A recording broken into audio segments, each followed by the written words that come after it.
even if you don't win the game, right? Sometimes you'll win the game. Sometimes, I played another game that, we just started off really rough. We were down like 5-0-2, I think. They were serving, and it was like miss return, miss fourth, a couple of miscommunications. And, it happens in rec play because you're moving with new players. They don't understand what you're going to do. You're not sure what they're going to do.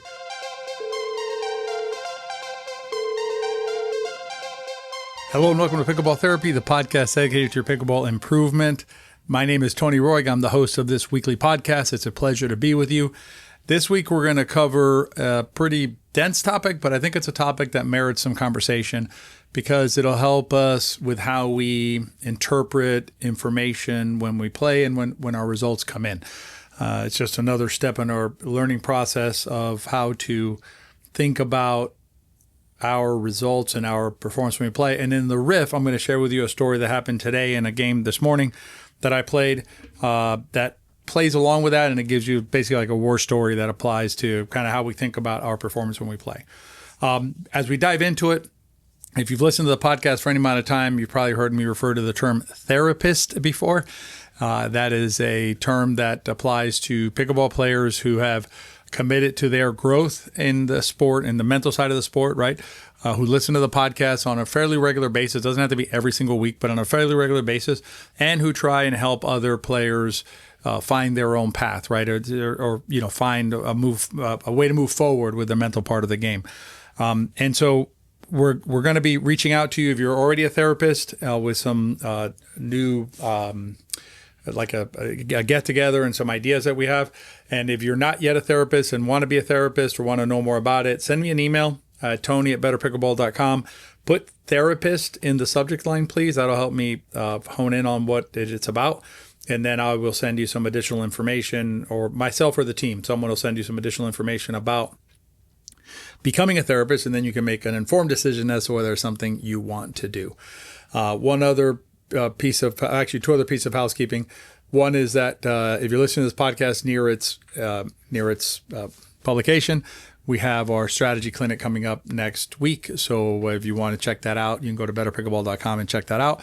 And then one other piece is that there's still a couple of spots left in our Tampa camp at the end of July. If you're interested in that, that's at betterpickleball.com as well. All right, let's talk about how we process information. And I want to, the reason this subject came up in my mind and as a good topic to discuss was I was having a conversation with my son. And I don't think I've mentioned this before, my son Andrew actually helps with the podcast, finalizing the podcast, getting it out and like that. So he's probably listening to this right now and cringing a little bit, but that's life. Working with your father, who's a podcaster, I guess. Anyway, so we were having a conversation at the end of the tennis French Open, talking about results and number of unforced errors in a match and things like that. And it got me to thinking about how we think about what's normal or expected in a contest, like in any sports contest, and in our framework is pickleball. Our context is pickleball, and so. I wanted to broach that subject here. We talked about it it might have been a month or so ago, where we talked about 85-15, when you miss a shot. If you haven't heard that episode, highly recommend you check it out. It'll really help you when you miss shots, because it'll give you a better way of processing that. But it's also in our Prepare to Play guide, that concept. So if you haven't gotten that yet, you can go to betterpickleball.com. I'll put a link in the show notes and you can get a copy of the guide. Anyway, so the idea is that I want to talk about is basically how do we process how do we deal with the variability in outcomes when we play pickleball? And what I mean by that is, let's take an example of, you're going to play, let's say your standard is to play, let's just use 8 games, right? So a regular pickleball session for you is to play 8 games. If you've listened to the podcast for any amount of time, then over time, we expect that to be a 50-50 proposition. 50-50 proposition is we're going to win 4 games, we're going to lose 4 games. But that's a big number, okay? That's part of this deeper understanding of how the numbers work. The 50% is over a lifetime, right? It has to be a large sample size. Within that sample size, in other words, within the specifics, we are going to have fluctuations in our results. And our results will range from losing every match. I know it sounds terrible, but it'll happen. Losing every single game, I should say, and then to winning every single game, right? So you go from winning 0, losing 8, all the way to winning 8, losing 0, and then every combination in between: 7-1, 1-7, 6-2, 5-3, 4-4 sometimes, and that's just normal. In other words, it's not necessarily what you want. I get that. It's not necessarily. I'm going to use the term expected here, and I think there's two different ways of thinking about it, right? Two different ways of using that word, I believe. One is, do I go into the games expecting to lose? I don't think that's positive while you're in the moment, right? While you're doing your thing. But when you're done with your session, right? You've played your 8 games. If you go 0-8, and I say to you, so 0 wins, 8 losses, and I say to you, well, that's expected, and you respond by saying, no, I don't expect that, then I would submit to you, you're not dealing in the real world, because the real world is one in which, in the course of your game, of your sessions, right, of your playing multiple sessions, you will in fact have sessions that are 0-8, just like you will have sessions that are 8-0. And there's really no difference between those two, even though it seems like they're hugely different, because one's 8-0 and one's 0-8. And the reason I say there's no difference is because when you think about these things, it's helpful to think about things along a bell curve in terms of statistics. So literally, picture a bell in your mind, right? If you haven't studied this in a long time or never studied it in school, just imagine like a bell, and the bell has an edge on the left side, then it goes up to the natural bell shape, comes down, and has an edge on the right side. Your 8-0 and your 0-8s are your on the extremes.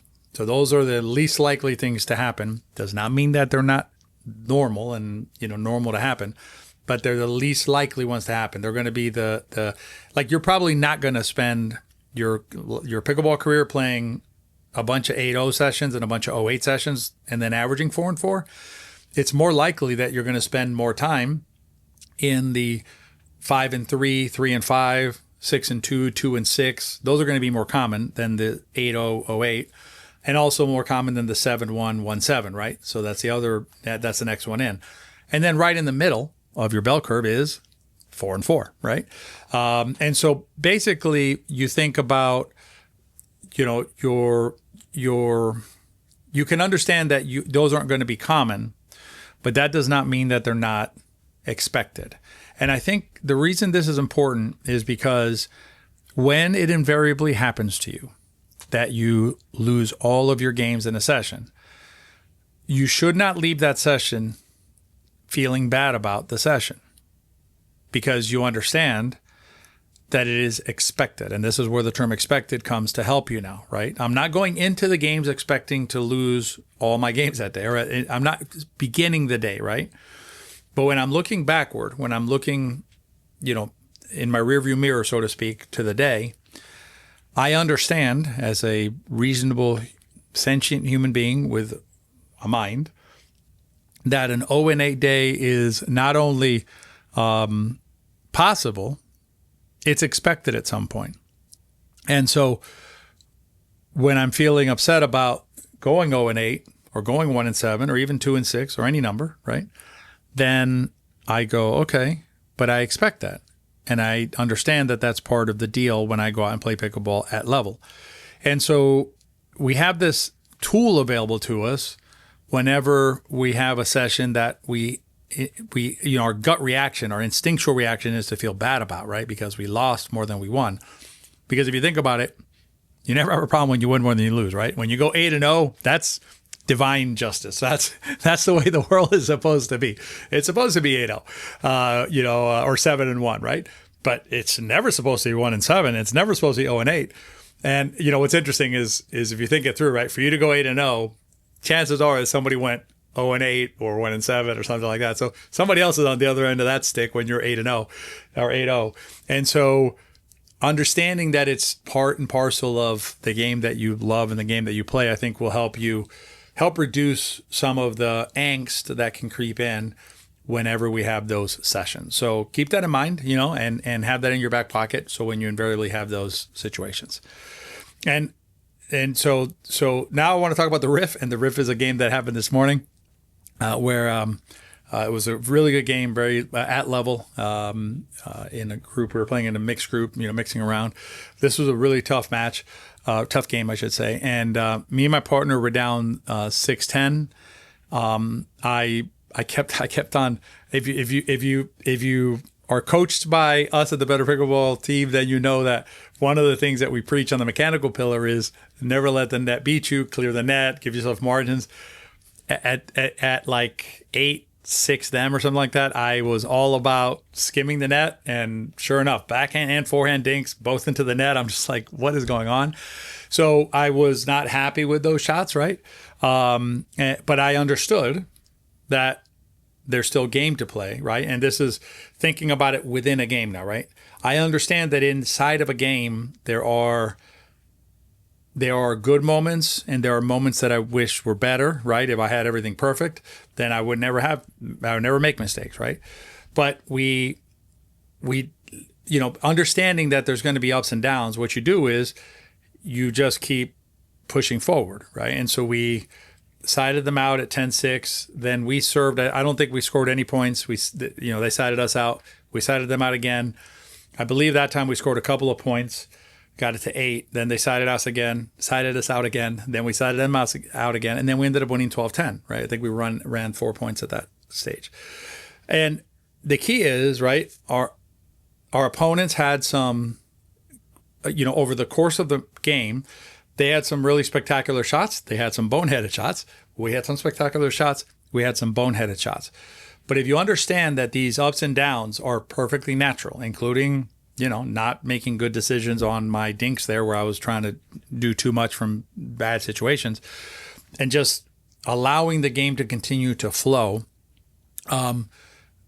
it gives you the best chance to, even if you don't win the game, right? Sometimes you'll win the game. Sometimes, I played another game that, we just started off really rough. We were down like 5-0-2, I think. They were serving, and it was like miss return, miss fourth, a couple of miscommunications. And, it happens in rec play because you're moving with new players. They don't understand what you're going to do.